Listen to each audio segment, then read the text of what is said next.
Ռուս-վրացական սահմանին Լարսի անցակետում իրավիճակը ըստ ստացված լուրերի գնալով ավելի է բարդանում, հայկական բեռնատարեր են այնտեղ, ռուսական կողմը տարբեր պատճառաբանություններով խոչընդոտներ է առաջացնում։ Իրավիճակը հասկանալու համար ես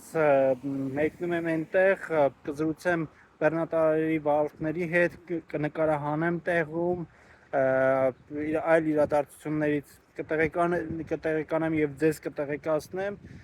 Միացեք իմ ալիքին, մենք այս պահին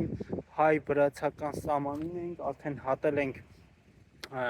Վրաստանի սահմանը եւ շուտով կուղևորվենք դեպի Վերին Լարս։ Տարբեր գնահատականներով այնտեղ մի քանի հազար մեքենայի կուտակում կա,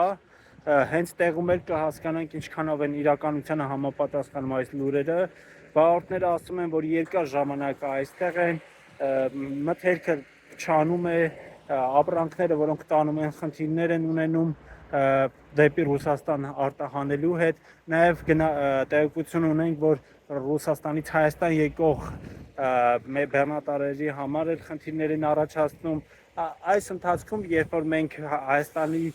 Հայաստանում ենք եւ մոտեցանք Վրաստանի սահմանին, մենք տեսանք մի քանի մեքենաներ ապավեն բեռնափոխադրման ընկերության, ինչպես նաև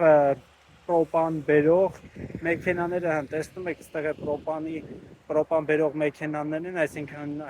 հեղուկ գազ բերող մեքենաներ են ու նատուրալնի պրոդուկտի նանե ապրանքանիշի մեքենաները, նրանք արդեն հատում են Վրաստան-Հայաստան սահմանը։ Տեղում ամեն ինչ ավելի պարզ կլինի, ավելի հստակ, միացեք ալիքին ավելի մանրամասն տեղեկանալու համար։